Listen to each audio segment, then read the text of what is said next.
ukuphupha ukhohlwe umsebenzi wesikole, i-homework, noma amaphepha, noma nje into beyidingeka esikolweni.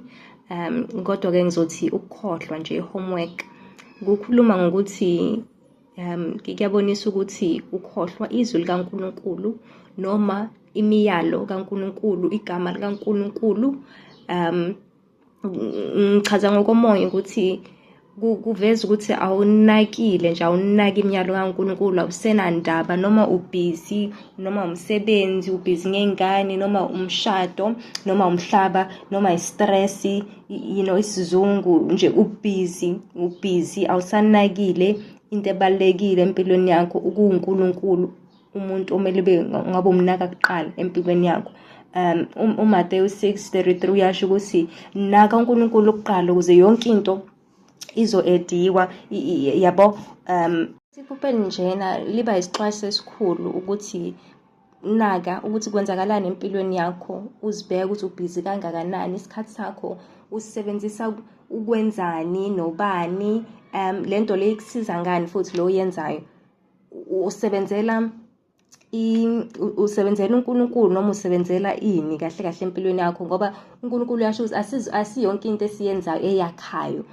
Uma sikhumbula igama laNkulunkulu ku-New Testament iyasho ukuthi uma libukisisa ukuthi wakha indlu etsheni na, okuJesu Kristu weNazaretha, noma uwakhaphi, ngoba uma wakha esihlabathini nje indlu yakho izobhubha, izomoshakala, yabo. So kumele uzibheke ukuthi lento oyisebenzelayo izokusaphi, ngoba angeke ikusindise. uNkulunkulu kuphela okwazi ukusindisa, kodwa isikhathi esiningi abantu bavamisile ukuthi basichithe ngezinto ezingayakhi ngokomoya, izinto ezingakusindawo, ezingeke nje zikusize ngalutho. Ngakho-ke kumele ubheke, uma ukhohlwa i-homework, isixwayiso esikhulu kumele usithathe serious ukuthi uzibheke kahle ukuthi usulahleka kuphi, ngoba kuyaveza ukuthi hayibo, usukhohlwa izinto, awenzi lokho kumele ngabe uyakwenza. Uyabona into enjalo, ukhohlwa umsebenzi wesikolo, awunaki umthwalo wemfanelo yakho, i-responsibility yakho awusayinaki. Iphupho elibi, kodwa uyathandaza, uzehlise, ucele uNkulunkulu ukuthi akuxolele, ukuthi aveze nokuthi wenze njani. Ufunde neBhayibheli, ufunde nje ukuthi uNkulunkulu khuluma nami, ngithola igama lakho, khuluma nami, kwenze njani, angisaboni kahle, ungivezelani kahle.